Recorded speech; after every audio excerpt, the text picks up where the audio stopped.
উপস্থিতি, শুভ অপরাহ্ন। কেমন আছেন সবাই? আচ্ছা, একটু আমার অনেক দীর্ঘ সময় হয়ে গেছে মিটিংটা, এই কারণে ধৈর্য হয়তো বা নাই, নিজেদের মধ্যে একটু কথা বলছি। আমি বেশি সময় নিব না, আমার অল্প কয়েকটা পয়েন্ট।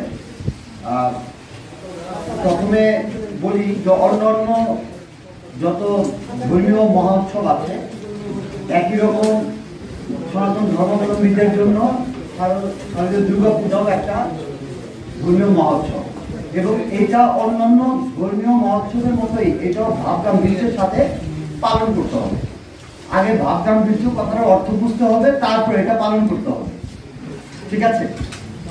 যদি আমরা এটা অনুধাবন করতে পারি তাহলে কাজটা প্রথমেই একটু সহজ হয়ে যাবে, যে হ্যাঁ আমরা আমাদের নিজের এরিয়ার মধ্যে থেকে আমরা আমাদের ধর্মীয় কার্যক্রম পালন করব, এবং অন্যরাও যারা অন্য ধর্মের আছে আমরা তাদেরকে সহায়তা করব, সর্বোচ্চ সহায়তা করব। এই পূজা সফলভাবে পালনে উপস্থিত সকল রাজনৈতিক দল গুলোকে গুরুত্বপূর্ণ ভূমিকা রাখতে হবে। কেমন ভূমিকা পালন করতে হবে?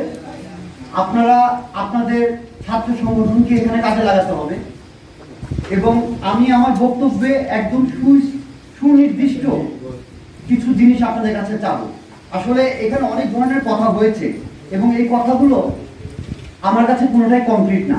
যেমন আপনি বললেন সিসিটিভির কথা, আসলে উনারটা দিয়ে সিসিটিভির ব্যাপারে এক কথায় বলে যাই, আপনি আমাকে সনদপত্র দিবেন, সব জায়গায় সিসিটিভি লাগানো হয়েছে, আপনি সনদপত্র সন্ধ্যা 7টার ভিতরে দিবেন, তার ভিতরে সনদপত্র আপনি সবার কাছ থেকে নিবেন যে আপনার সিসিটিভি লাগানো হয়েছে, তারা সনদপত্র দিবে। এরপরে ওখানে যখন কোনো সমস্যা হবে আমি একে একে চ্যানেল ধরে যাব যে আপনি আপনাদের কাজ ঠিক মতো করেন। আমার কথা বুঝাইতে পারছি? মানে সবকিছুর একটা হিসাব থাকা প্রয়োজন আছে, কারণ আমি তো কষ্ট করছি, আপনারা তো এতটুকু বিশ্বাস করেন, আমি কিন্তু অলরাউন্ডে আছি। এই কারণে আমি যেভাবে গ্রাউন্ডে থেকে কাজ করছি আপনারাও আপনাদের জায়গায় দায়িত্বটুকু পালন করেন এবং আমাকে সহায়তা করেন লিখিত দিয়ে যে সিসিটিভি লাগানো সম্পন্ন হয়েছে। আপনি একটা কপি আমাকেও দিবেন, একটা কপি ওনাকেও দিবেন, তাহলে আমি নিশ্চিত হলাম সিসিটিভি লাগানো কমপ্লিট। এবং আপনার এই চিঠি পাওয়ার পরে প্রতিদিন রাতে কোনো না কোনো পূজা মণ্ডপে ন্যূনতম 8 থেকে 10টা পূজা মণ্ডপে আমাদের টহল ঘুরে বেড়ায় এবং চেক করে দেখে, তারা নিশ্চিত করে, নিরাপত্তা নিশ্চয়তাটা দেখে যে ডিউটি ঠিক মতো আছে কিনা, এবং ওখানে কি অনেক রকম গাফলতি পায়। আমি পরিষ্কারভাবে বলে দিই, আজকের পরে এটা যেন আর না হয় প্লিজ। এটা আপনাদের মহোৎসব এবং এটা আমাদের এলাকার সম্মান। যদি সহজ হিসাবে বলি, এটা ঈশ্বরগঞ্জবাসীর জন্য একটা সম্মানের জায়গা। এখানে কোন একটা দুর্ঘটনা ঘটে গেলে এটা শুধু কোন ধর্মের অনুষ্ঠান তার উপরে গিয়ে বর্তায় না, এটা প্রত্যেকটা রাজনৈতিক দলের উপরে বর্তায়, এটা ঈশ্বরগঞ্জের প্রত্যেকটা নাগরিক উপরে গিয়ে বর্তায় যে আমাদের এলাকায় কেন এমন হইলো, আর কোন এলাকা চোখে পড়লো না। আমি কি বুঝাতে পারছি মেসেজটা?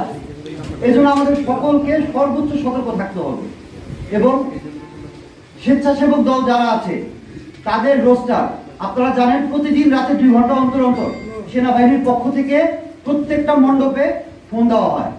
2 ঘন্টা গ্যাপ, সর্বোচ্চ 2 ঘন্টা গ্যাপ দেই, কারণ আমি মনে করি, আমি বিশ্বাস করি যে রাত 1টার সময় যদি আমি একটা মণ্ডপের খবর নেই, 2 ঘন্টা পরে মানে রাত 3টা, 2:30, 3টার ভিতরে যদি আরেকটা খবর নেই, এর মধ্যে যে লোকটা এখানে ডিউটি আছে তার মধ্যে সর্বোচ্চ ঝিমুনি আসতে পারে, ঘুমায় যাওয়ার সম্ভাবনা খুবই কম, যেহেতু 3-4 জন ডিউটি করে। আমি কি বুঝাতে পারছি? তাই আমি আপনাদের জায়গায় রাখার একটা দায়িত্ব নিয়েছি। এখন যদি আপনারা যদি আমার ফোন না ধরেন তাহলে আমি তো নিশ্চিত না আপনি কি জেগে আছেন না ঘুমায় আছেন, বুঝতে পারছেন? এই কারণে অবশ্যই আমাদের ফোনকে রেসপন্স করতে হবে, রিসিভ করতেই হবে। এবং যদি আপনি রিসিভ করতে না পারেন তাহলে ওখানে যে অনগ্রাউন্ডে ডিউটি আছে যে ছেলেটা, তাকে দিয়ে দিবেন যে সে যেন ফোনটা ধরে, তাহলে আমরা আরো নিশ্চিত হব যে ওখানে যে আছে সে ওখানে ভালোই আছে এবং আপনার ওখানে নিরাপদে আছে। বুঝতে পারছেন?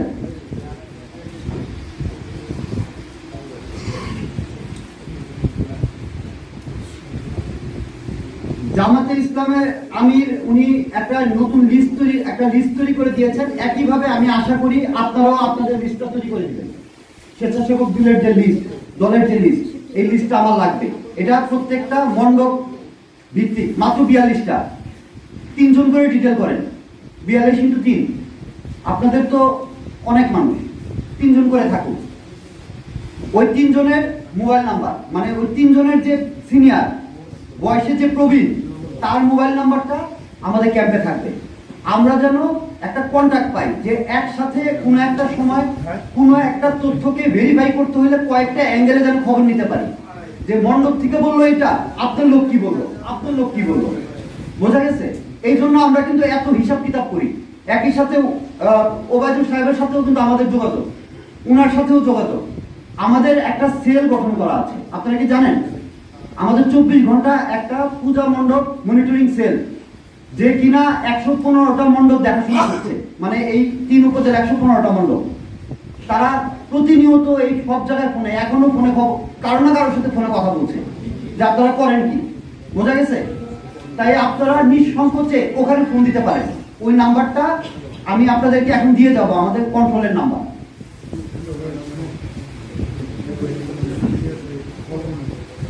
পূজা মণ্ডপে উপস্থিত যে স্বেচ্ছাসেবক যারা থাকবে, আপনাদের লোক, আপনাদের লোক, আপনাদের লোক এবং ভলান্টিয়ার যারা আছে, ছাত্র সংগঠনের ছেলেপেলেরা, এবং আপনার লোক, আপনাদের যারা লোক থাকবে পূজা মণ্ডপের লোক, তাদেরকে দেখা যেতে হবে। কোনো বাড়ির ভিতরে ঘুমায় রইল আর বললো যে স্যার এই বাড়ির উঠানেই তো মণ্ডপ, গরিবপুরে যে ঘটনা ঘটছে বাড়ির উঠানেই ঘটছে, আমি কি বুঝাইতে পারছি? বাড়ির উঠানেই ঘটনা ঘটবে যদি ঘটানোর ইচ্ছা থাকে। তাই আপনি যদি মণ্ডপের আশেপাশেই বসে থাকেন চেয়ার নিয়ে, তাহলে মণ্ডপের কাছে আসার সম্ভাবনা নাই বললেই চলে। মণ্ডপের পিছনের দিকে অবশ্যই, প্রত্যেকটা মণ্ডপের পিছনের সাইড যেটা ব্যাকইয়ার্ড, এদিকে তীক্ষ্ণ দৃষ্টি রাখতে হবে। হইতে পারে ওখানে ধান ক্ষেত, ক্ষেতের আইল থাকতে পারে, তাও দৃষ্টি রাখতে হবে, বোঝা গেছে? এটা একটু খেয়াল রাখবেন। এবং আপনাদের লিস্ট আজকে সন্ধ্যার ভিতরে আমার কাছে একটু পৌঁছানোর ব্যবস্থা করবেন। কালকে কেন?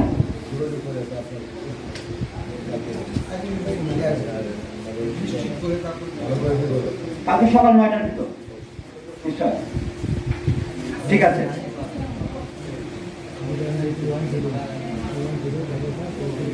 এলাকায় র্যাবের টহলকে আমরা নিশ্চিত করেছি। আপনারা এই এলাকায় খুব একটা র্যাবের গাড়ি দেখেন না, এটা আমি গত পরশুদিন আমরা ফোনে যোগাযোগ করে র্যাবের গাড়ি এখন থেকে এলাকায় আসবে, এটা আমরা নিশ্চিত করেছি, ঠিক আছে? না, র্যাবের ফর্মাল টহল, এটা ফর্মাল টহল আসবে। প্রতিটি ইউনিয়ন পর্যায়ে গঠিত পূজা কমিটি আগের চেয়ে আরো বেশি সক্রিয় হতে হবে। এতদিন যা ছিলেন, এতদিন তো প্রতিমা তৈরির কাজেই নিয়োজিত ছিল এবং মণ্ডপটা কেবল নির্ধারণ করা হয়েছিল। এখন কিন্তু মণ্ডপ ভিত্তিক কার্যক্রম, তাই এখন আরো বেশি সক্রিয় থাকতে হবে। এবং ইউনিয়ন পর্যায়ে, কেন্দ্রীয় পর্যায়ে আপনারা রুটিন করে প্রত্যেকটা পূজা মণ্ডপ ঘুরবেন। যেহেতু পূজা উদযাপন কমিটির সভাপতি হিসাবে একমাত্র গুরু দায়িত্ব আপনি কাঁধে তুলে নিছেন, দায়িত্বের ওজন অনেক বেশি। প্রতিদিন রাতে আমার সাথে যোগাযোগ করবেন যে আজকে সারাদিন কি হইলো, কোন মণ্ডপের কি অবস্থা, কয়টা মণ্ডপ ভিজিট করছেন, বোঝা গেছে? কষ্ট হয়ে যাবে, কষ্ট হয়ে যাচ্ছে।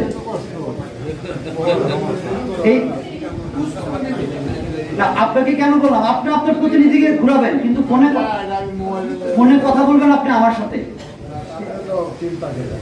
মনে কষ্ট রাখা যাবে না, কারণ ধরেন ভিতরে কথা নাই, ইন্টারনেট। কারণ আমরা যত বেশি সক্রিয় থাকবো, নিজেদের মধ্যে যত বেশি কথা বলবো, এটা আমি বিশ্বাস করি। এই যে আপনাদের সাথে কথা বলতেছি, আমাদের মধ্যে দূরত্ব কমতে থাকে। দূরত্ব যখন কমে, তখন কোন একটা দুর্ঘটনা ঘটার সম্ভাবনা আরো কমে যায়। কারণ তখন আপনি আমাকে কিছু বলার আগে 2 বার ভাববেন না, মনে হবে যে না, স্যারকে একটা ফোন দিয়ে দিই, আগে জানাই, তাই তো? এই কারণে সবার সাথে সবার একটা গুড কোঅর্ডিনেশন থাকতে হবে। উনি একটা নতুন কমিটি বানিয়েছে, টাস্ক ফোর্স। এই টাস্ক ফোর্স বানানোর উদ্দেশ্য এটাই যে আমরা সবাই এক লাইনে থাকি, সমন্বয় করতে হবে। আজকে কিন্তু এই মিটিং অন্য কোনো কারণে না, সমন্বয় করার জন্য, যে আমরা সবাইকে দেখলাম, আমি আমার কিছু ভিউ আপনাদেরকে তুলে দিলাম এবং আমার হায়ার হেডকোয়ার্টার আমাকে কিছু গাইডলাইন আমাকে দিয়ে দিচ্ছে, সেটাই আপনাদেরকে তুলে দিচ্ছি।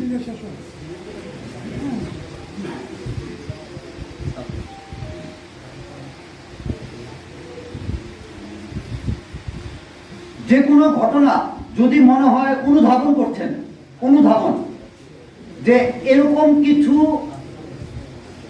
অপ্রত্যাশিত বা সন্দেহভাজন কোনো কিছু চোখে পড়ছে, সাথে সাথে এটা ওসি সাহেবকে জানাইতে হবে, আমাদেরকে অবগত করতে হবে, পূজা মণ্ডপ কমিটির সভাপতিকে অবগত করতে হবে, উদযাপন কমিটির সভাপতিকে অবগত করতে হবে। সন্দেহ, আমি কি বুঝাইতে পারছি? সন্দেহের জিনিসটাকেই তুলে ধরতে হবে। কারণ একটা ঘটনা ঘটে গেলে এরপরে ওইটার পিছনে দৌড়ানোর চেয়ে ওটার প্রতিকার করাটাই বেশি লাভজনক বলে আমি মনে করি। কারণ এরপরে তো মান সম্মান যা দেওয়ার তা চলেই যাবে। আমি কি বুঝাইতে পারছি? ঠিক আছে, এটা একটু খেয়াল রাখবেন। সন্দেহভাজন কিছু হলে এলাকায় কোনো অপরিচিত লোকজনের ঘোরাফেরা, এটাও এটার মধ্যে সামিল। সোহাগী ইউনিয়নের লোক না, তাকে সোহাগী ইউনিয়নে গত 3 দিন ধরে দেখা যাচ্ছে, কিন্তু তার এখানে থাকার কথা না। সে এখানে কেন আসলো, কার বাড়িতে আসলো, জিজ্ঞেস করবেন। বুঝতে পারছেন? ঢাকা থেকে একটা লোক এখন এখানে থাকার কথা না, সে এলাকারও না, এই এলাকায় তার আত্মীয় স্বজনও নাই, বলতেছে অমুকের ফুফাতো ভাই, খোঁজ নেন আসলে তার ফুফাতো ভাই কিনা, নাকি তাকে কেউ পাঠাইছে। আমি কি বুঝাইতে পারছি? তার কারণ আপনারা এলাকাবাসী, আপনারাই আপনাদের লোকদেরকে ভালো চিনেন। এভাবে করে নিজের এলাকার নিরাপত্তাটা নিশ্চিত করতে হবে। যদি নিজের এলাকাকে নিশ্চিত করে ফেলতে পারি, তাহলে এখানে শুধু আমরাই থাকবো, এবং আমাদের দ্বারা কোনো বড় ধরনের কোনো কিছু কোনো বিপদ হওয়া সম্ভব না। আমরা তো প্রতিরোধের জন্যই বসছি, তাই তো?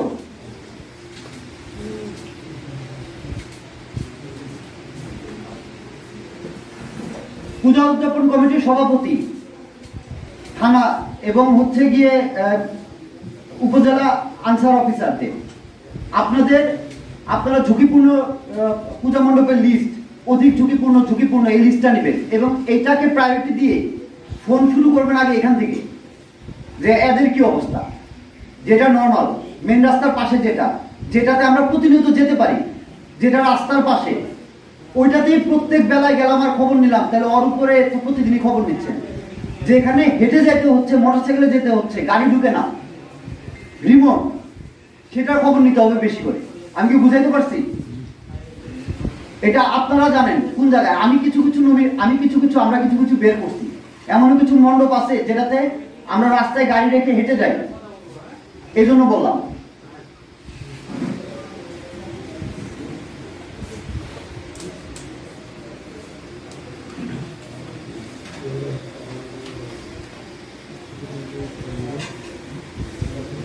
আর্মি ক্যাম্পে যেমন একটা 24 ঘন্টা মনিটরিং সেল খোলা হয়েছে, একইভাবে উপজেলা লেভেলেও আপনারাও একটা মনিটরিং সেল খুলেছে ইউএনও অফিস, এই উপজেলা পরিষদে। এখানেও আমাদের একজন প্রতিনিধি থাকবে।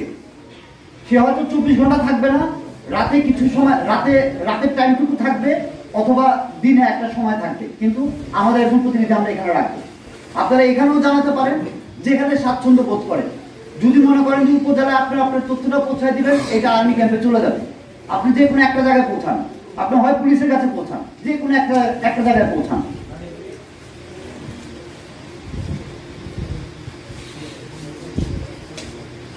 পূজার চলাকালীন সময়ে এই আগামী 8 তারিখের পরে, বিশেষ করে 8 তারিখে বিকালের পরে লোকজন ছুটিতে আসা শুরু করবে, তাই তো? এবং গরিবপুরের যে বর্তমান চিত্রের কিছুটা পরিবর্তন ঘটবে, এবং কিছু কিছু পূজা মণ্ডপ আছে যে পূজা মণ্ডপগুলো মেন রাস্তার পাশে।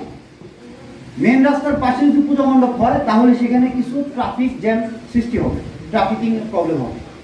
স্বেচ্ছাসেবক দল, আপনাদের লোক, আপনার লোক, এবং ছাত্র সংগঠন, তোমাদের লোক, তোমাদের যে ছাত্র যারা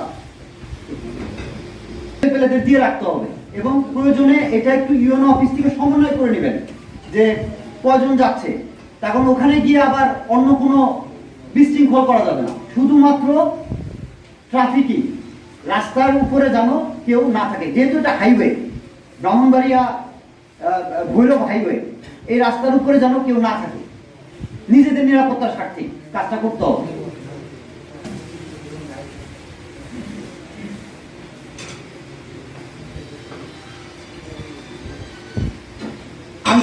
আনসার অফিসার, আপনি আমার সাথে পার্সোনালি কথা বলবেন, তাদের ডিউটি প্যাটার্ন কিভাবে পূজা মণ্ডপে কয়জন করে ডিউটি করবে, কোথায় থাকছে, কিভাবে যাচ্ছে, কতজন যাচ্ছে, এই ডিটেলসটা আপনি ঈশ্বরগঞ্জেরটা দিয়ে দিবেন, আর বাকিগুলো আমি নিয়ে নিচ্ছি। এবং একই সাথে যে পূজা মণ্ডপে আনসার সদস্যরা যাচ্ছে, ওই পূজা মণ্ডপে দায়িত্বরত ব্যক্তিদের সাথে আনসার সদস্য এবং একই সাথে ওখানে যারা স্বেচ্ছাসেবক হিসাবে থাকবে সবার সমন্বয় ওখানে একটা টাস্ক ফোর্সের মতো তৈরি হবে। ওই ৩-৪ জন আনসার সদস্য একটা মণ্ডপে ঝামেলা হইলে সে কিন্তু যথেষ্ট নয়। যদি সবাই সম্মিলিত হয়ে যায় তাহলে ফোর্সটা বড় হবে, দলটা বড় হবে। দেখা যাবে একদম অনগ্রাউন্ড রিয়েলিটিটা করি, মনে করি সোহাগী অথবা 18 বাড়ি কোনো একটা পূজা মণ্ডপে কোনো একটা সমস্যার সৃষ্টি হতে যাচ্ছে, সমস্যা হয় নাই, উনার দলবল জিনিসটাকে ঠেকায় রাখার চেষ্টা করছে, তাই তো? ইন দ্য মিন টাইম আমার কাছে খবর আসলো, আমার যেতেও তো আধা ঘন্টা সময় লাগবে, এই আধা ঘন্টার কাজটা করতে হবে, ঠিক আছে?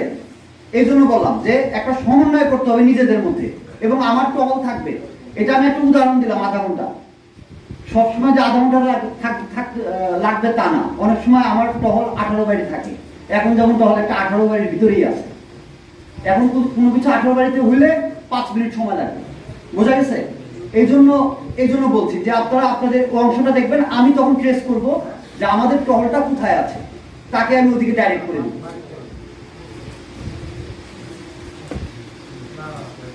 পুলিশের সাথে আমাদের সর্ব বিষয়ে সমন্বয় হচ্ছে। আপনাদের অবগতির জন্য বলি, বাহিনীগুলোর মধ্যে আমাদের সমন্বয় হচ্ছে যে কে কিভাবে কোন এলাকাটা কভার করছি। কারণ একই জায়গায় যে সবাই ঘুরাচ্ছে, বিভিন্ন জায়গায় বিভিন্ন বাহিনী ঘুরলে একই সাথে একটা বৃহৎ এলাকা নিরাপত্তা রক্ষা করা সম্ভব। প্রয়োজনের সময় আমরা সবাই এক জায়গায় চলে আসলাম।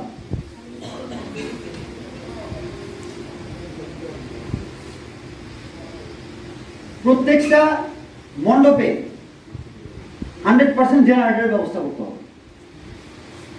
যদি জেনারেটর নাও থাকে, মনে করি জেনারেটর কেনার পয়সা নেই, তো এই যুগে পয়সা নেই এটা আমি বিশ্বাস করি না। একটা জেনারেটর ভাড়া নিতে বেশি টাকা লাগে না, ঠিক আছে?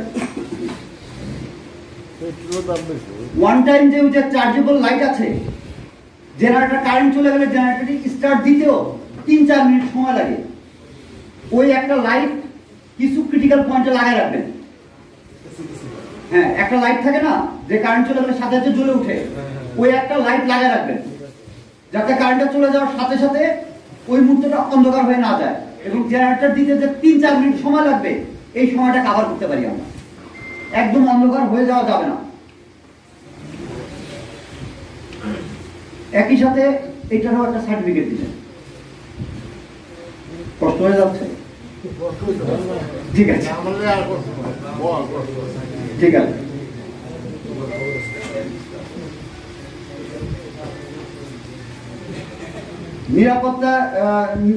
নিরাপত্তা নিয়োজিত স্বেচ্ছাসেবক দলকে এবং একই সাথে আনসার এবং আপনার ওসি সাহেব, আপনার লোক রাস্তাঘাটে লোকজনকে দাঁড় করিয়ে জিজ্ঞেস করবে সে কোন এলাকা থেকে আসছে। আপনারা তো চিনেন, আমরা তো চিনি না কে কোন এলাকা থেকে আসছে। আপনারা দেখা বলবেন যে কে কোন এলাকা। বহিরাগত কাউকে রাখা যাবে না। বহিরাগত হইলে আগে থানায় নিয়ে আসবেন, পরে আমার সাথে আলাপ করবেন। যে এলাকার না এবং সদুত্তর দিতে পারবে না যে এলাকায় আসলে কোথায় আসছে।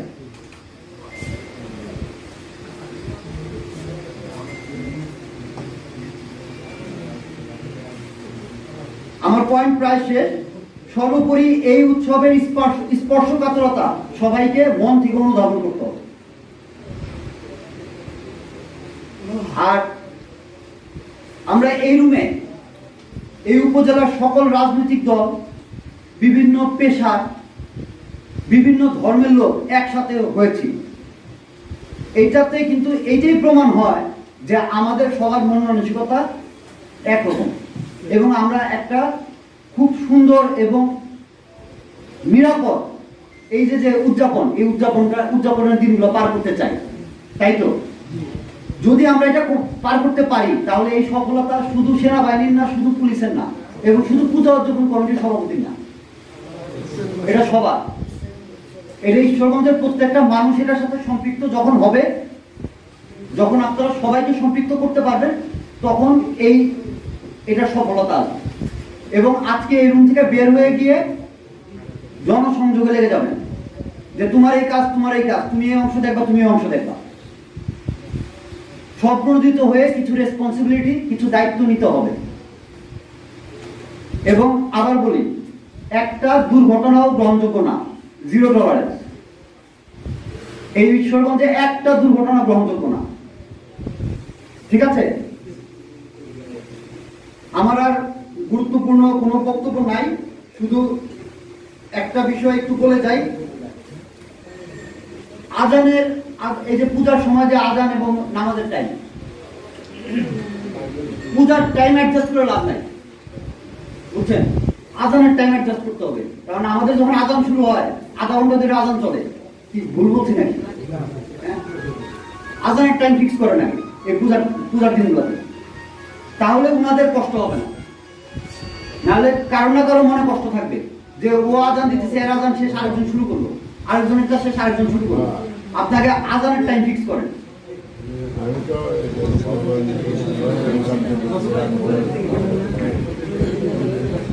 ভিতরে কথা নাই, শুনেন, ঠিক আছে? আজানের নামাজের টাইমটা ফিক্স হবে, শুধু ওই সময়টুকু কনসিডার করা হবে, ঠিক আছে? তাহলে মানে এগুলো রক্ষা, ওগুলো রক্ষা। কিন্তু আজানের টাইম একটা সেন্ট্রাল একটা আজানের টাইমের ব্যবস্থা করে দেন, যে এইটাই হচ্ছে আজানের সময়, এতটা থেকে এতটার ভিতরে আজান কমপ্লিট হয়ে যাবে একই সময়।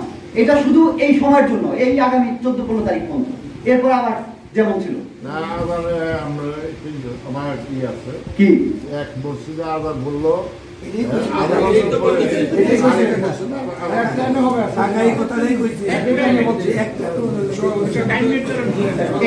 এটারই সমাধান করতেছি। 1900 ঘটিকা আমরা সরকারি সময়ের বাইরে যাওয়া এখতিয়ার আসলে আমাদের নাই। আগে এতটুকু বুঝতে হবে। সরকার যদি বলে 1900 ঘটিকা সরকার বলার আগে, এটা তো আর আমরা চিন্তা করি নাই, ওটা তো উপদেষ্টা মহল থেকে চিন্তা করা। এটা অনেক ভেবে চিন্তা আসছে। 1900 ঘটিকায় অন্ধকারটা কেবল হয়, তাই তো? আর আপনারা হচ্ছে বিসর্জন দিতে যাচ্ছেন অন্ধকারের পরে, যেটা অনেকটা অনিয়ন্ত্রিত হয়ে যাবে এরপরে আমাদের জন্য। আমি কি বুঝাইতে পারছি? সিকিউরিটি অ্যাসপেক্টে বললাম। সবকিছুর মূলেই তো নিরাপত্তা। নিরাপত্তা শুধু আমার নিরাপত্তা, আপনার নিরাপত্তা না, আমাদের মা বোনদের নিরাপত্তা। এগুলো অনেক কিছু ভাবার বিষয় আছে। লাফাইতে বিসর্জন করে দিয়ে চলে আসলাম, এদিক থেকে একটা অকারেন্স, অন্য একটা অকারেন্স ঘটে গেল, ড্রাইভার কি নিবে বলেন? পুরো পূজাটা ভালো মতো করলাম, হঠাৎ করে কেউ কারো গায়ে হাত দিয়ে দিল, এটাও তো একটা কষ্টের বিষয়। কষ্টের বিষয় না? এই জন্য অনেক কিছু ভাবতে হবে। যদি 1900 ঘটিকা বলে থাকে সেন্ট্রালি, আমার মনে হয় আমরা 1900 ঘটিকাতে ফিক্স থাকবো। যদি ময়মনসিংহ জেলাতে এই টাইম যদি ওখান থেকে সেন্ট্রালি চেঞ্জ হয়, যদি শুধুমাত্র সেন্ট্রালি চেঞ্জ হয়, তাহলে ওই টাইমটার মধ্যেই যাও। কি বুঝাতে পারছি? মনে কষ্ট লাগার কিছু নাই, সারা বাংলাদেশে, ঠিক আছে? মানে আমরা এরকম না যে আমার পক্ষ থেকে আপনাদেরকে আরো 2 ঘন্টা সময় বাড়াই দিলাম, কিছু আসবে না, ঠিক আছে? সেম টাইম আমরা একই দেশে থাকি, 1900 ঘটিকার মধ্যে প্ল্যান করি। যদি 1900 ঘটিকা হয়ে থাকে, আপনারা ওভাবে পরিকল্পনাটা সাজান। যেহেতু 42টা মণ্ডপ, এগুলা তো বিভিন্ন জায়গায় হবে নাকি একই জায়গায় সেন্ট্রালি? ঈশ্বরগঞ্জের হিসাব কি? বিভিন্ন জায়গায় হবে। বিসর্জন কি দুইটা দেবে? বিসর্জনের জায়গা কয়টা? বিসর্জন